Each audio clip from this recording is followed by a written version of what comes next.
अस्सलामुअलैकुम दोस्तों, आज के व्लॉग में खुश आमदीद। आज हम आपको बताएंगे कि सिंध जॉब पोर्टल के ऊपर जो है लेटेस्ट जॉब्स आई हैं ग्रेजुएशन कैटेगरी पर। जिन हजरात ने, जिन भाइयों ने, बहनों ने ग्रेजुएशन कैटेगरी में 40 स्कोर, STS के टेस्ट में 40 स्कोर या 40 से ज़्यादा स्कोर हासिल किए हैं, उनके लिए एजुकेशन डिपार्टमेंट में लेटेस्ट जॉब्स आई हैं, जिसके बारे में अभी हम आपको बताते हैं। जिसमें है BPS 11 की जो है जूनियर क्लर्क की पोस्ट आई है, और उसमें जो है एज जो लिमिट है वो 18 से लेकर 28 साल तक है। और ग्रेजुएशन जिन लोगों ने BA BSc किया हुआ है वो भी अप्लाई कर सकते हैं, लेकिन STS का जो है टेस्ट जो है ग्रेजुएशन कैटेगरी में जो है पास किया होना ज़रूरी है।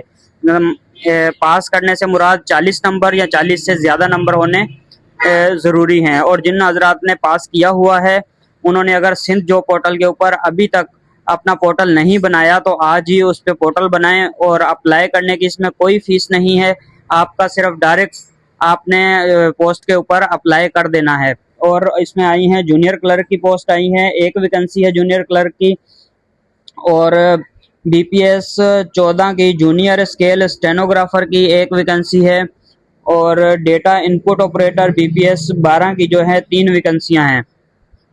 और के लिए जो है वो आप BA BSc जिन हजरात ने किया हुआ है और टेस्ट STS का टेस्ट पास है वो अप्लाई कर सकते हैं।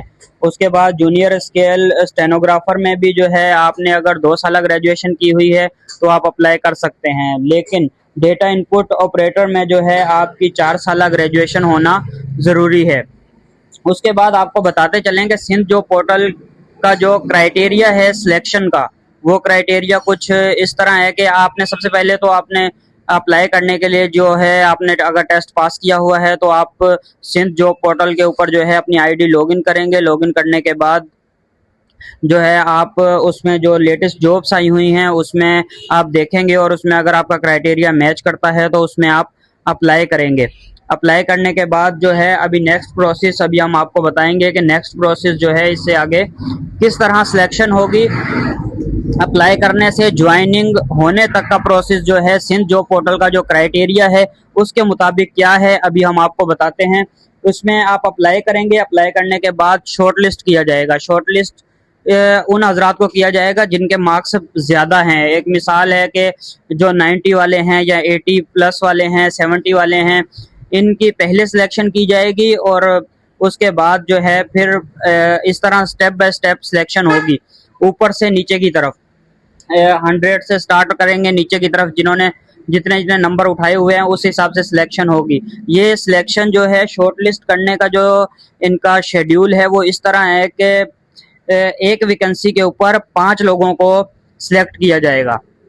अगर 5 वैकेंसियां आई हैं तो 5 वैकेंसियां हैं या 10 वैकेंसी हैं तो उसके हिसाब से पर वैकेंसी के ऊपर 5 लड़कों को सिलेक्ट, लड़कियों को 5 को सिलेक्ट किया जाएगा, और 5 में से फिर 1 को पोस्ट दी जाएगी। इस तरह जो है इनका शेड्यूल है। उसके बाद इंटरव्यू शेड्यूल करेंगे। ये इंटरव्यू लेने के बाद जो है फिर ऑफर लेटर दिया जाएगा। ऑफर लेटर हासिल करने के बाद जो पुलिस वेरिफिकेशन होगी, उसके बाद पुलिस वेरिफिकेशन आपने नहीं करवानी, आपका जो मुतलका थाना है उसकी पुलिस वेरिफिकेशन जो है वो डिपार्टमेंट खुद करवाएगा। आपके NIC के ऊपर आपके मुतलका थाने से आपकी वेरिफिकेशन खुद ब खुद करेंगे। और उसके बाद जो है आपको मेडिकल वेरिफिकेशन के लिए लेटर इशू किया जाएगा। आप मेडिकल वेरिफिकेशन करवाएंगे। मेडिकल वेरिफिकेशन करवाकर ऑनलाइन आप अपने सिंध जॉब पोर्टल के ऊपर अपलोड करेंगे। उसकी वेरिफिकेशन डिपार्टमेंट कर लेगा, खुद करेगा। उसके बाद आपको अपॉइंटमेंट इशू की जाएगी। अपॉइंटमेंट जैसे आपको अपॉइंटमेंट लेटर मिलता है तो अपॉइंटमेंट लेटर लेकर आप जाएंगे और जाकर अपनी ज्वाइनिंग करेंगे। तो आज की वीडियो आपको कैसी लगी ये कमेंट में ज़रूर बताइएगा, और चैनल को सब्सक्राइब कर लें ऐसी इंफॉर्मेटिव वीडियोस के लिए। अल्लाह हाफिज़।